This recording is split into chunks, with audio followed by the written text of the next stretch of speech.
HiRevz Media is sponsored by Born to Ride Motorcycle Magazine. Check out borntoride.com. Alright guys, here's the jets we're going to use. These are 65s. So you got 8 of those. These are idle jets. Pull the idle jet out of there. Get those switched out. And then we'll go through and adjust the idle and everything. But hopefully this will work. Should be good. Alright guys, so just to show you, I've got one carburetor completely out of whack. And obviously it would be closer than that. I mean, it's all the way off the stop. And you'd bench, have it bench set before you got this far. But this will give you a good idea of kind of what it runs like. You can see here, we're running somewhere around 3.5 to 4, about 3 to 3.5, about 3.5, and then this one's barely pulling anything. So what you want to do is kind of get these leveled out. So you want to get this one and this one really set where you want them, because that's based off linkages and everything else. Then these two, you base them off of the other carburetors. So what we're gonna want to do here is bump this up. And it is not happy right now at all. But IDFs will tractor along like this for a bit, So the first thing we want to do, really before we touch anything, is bump this up. You can see it's just way off. So, I mean, it's almost screwed all the way out of the thing here. But we didn't want to have any interference with it at all. I might even be able to get it in by hand a little bit. And you'll notice a change instantly in the engine, because now this carburetor has opened up the same as the other one here. So now I can go through and I can adjust it down, or I can bump it back up and get it up here around the 3.5, 4. Right, so I can look at that, and I can look at the other one, see where we're at here. I know I'm a little bit high on this side now, so I can bring it down some. Okay, right at the 4 here, I'm right about 3.5. So I'm gonna bring it down just a little bit more. All right, so there it is. Now it's about 3.5, 4. This is around 3.5. This is around 3.5, 4.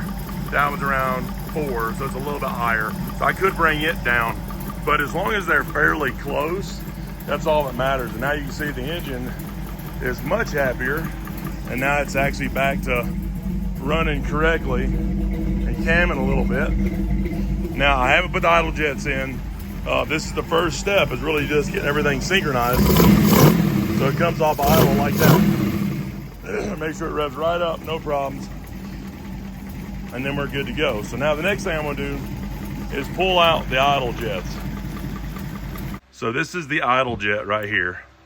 They literally just screw right out. And there is a little rubber O-ring on here, so don't lose the rubber O-ring. But these will pull out. And then the O-ring stayed in on this one. Sometimes they'll be on this. That's your idle jet stuck in the end of it. So, might be hard to do with one hand. There it goes. So there's the idle jet. So I'm gonna replace all of those and then pull out the main stacks. And on these, sometimes you have to take off the horns up here. Luckily this one being so tall, they just come right out pretty easily. But get that screwed up all the way, that will slide right out. There's the emulsion tube stack and all that good stuff. So the very end down there is the main jet. So we're gonna replace just this end piece. And sometimes these can be really hard to get off. This one seems to be spinning a little bit, so it is working its way up. But sometimes they can be really stuck on there, so that's the main jet. All right guys, so the new idle jets are in all the way around. So now we're gonna fire up the car. And the first thing I'm gonna do before I fire it up, because I know these are a little bit bigger. We had 55s in there, now we got 65s. I'm gonna go through and turn all these in about a quarter of a turn. because I know they're going to be a little bit fat for starting. And then we'll kind of adjust from there the highest speed at idle. And literally just going back and forth between them. Turn them out, turn them in, see where the fastest idle is. And you want to set them all right about the same. So you can get that one. Some of these don't make the engine react as much as others do, but you can kind of go through and set one of them where you want it to be, and then set the rest of them to match that, see where it runs at, and then play with them a little bit from there. As you're doing them, you just kind of go through and just learning as you go. It's mainly what it is, just trial and error. So let's fire it up and see. All right, guys, we played around with some more, got them running very close to 3/4 of a turn all the way out, which is perfect. And comes right off the idle. Really, really good.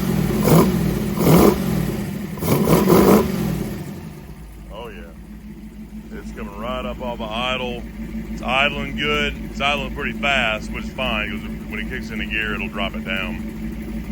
But I think that's about right. Now there shouldn't be as bad of a changeover when it goes from the progression circuits into the mains. So the mains are left alone, 65s. All we've done is put in the idle, and it'll rev on up good.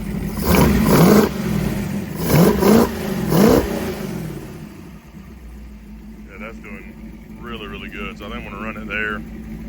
Went in and checked synchronization again. All that seems to be good still. So I think that'll work. All right, guys. Now we're going to test it out. See how it does. Hopefully it does better than last time.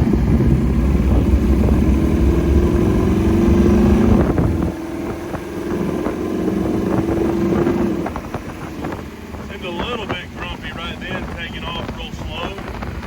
That might have been it from it loading up or sitting still. We just idled it down to the bottom. So test it out again here.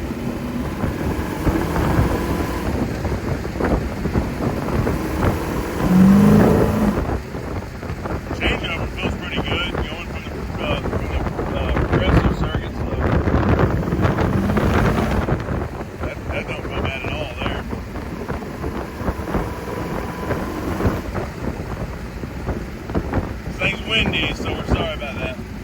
Not much we can do about it.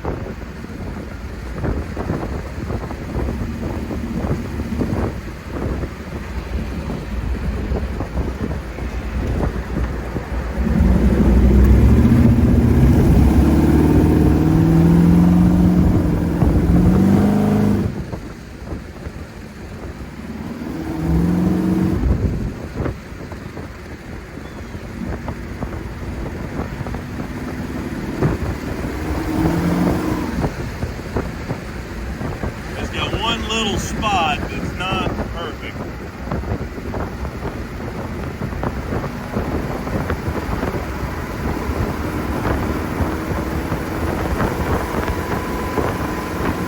It gets out of it really quickly. I'm not even sure if I should mess with it anymore. I just need to drive it. Because it's almost like it stumbles a little fat and then it comes out of it. 60s might have been okay. That's all we did to the VI, was just throw some 60s in there. I would think this thing would need a little bit more since it's a bigger engine. The one spot's just not perfect there.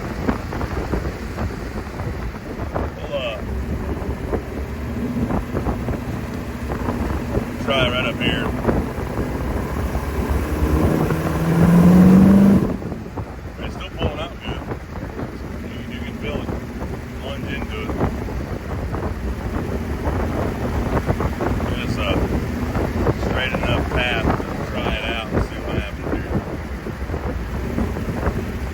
Getting a little bit chilly too.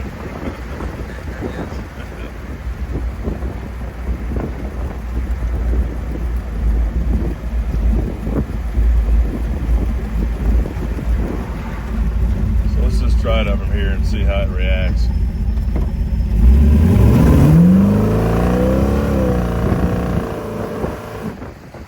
That one just didn't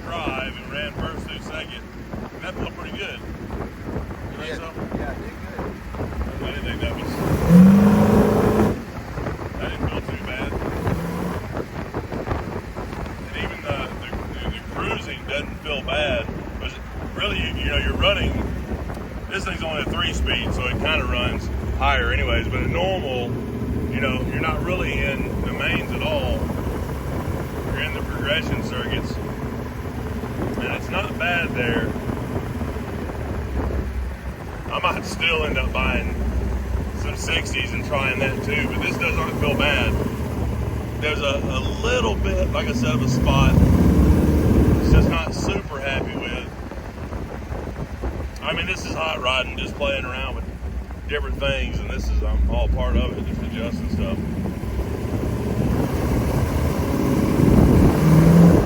Yeah, and I do think it is a little fat. Before with the 55s, you could tell it was like, whoa, like losing, like dropping.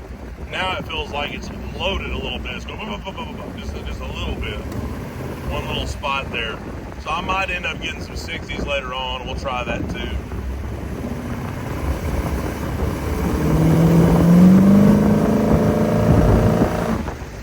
Overall though, it feels pretty good.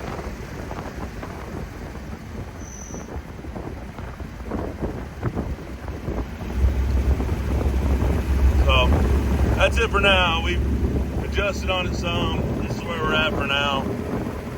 And if I do end up putting 60s, I'll do a video on that too. So we'll see. I appreciate it, guys.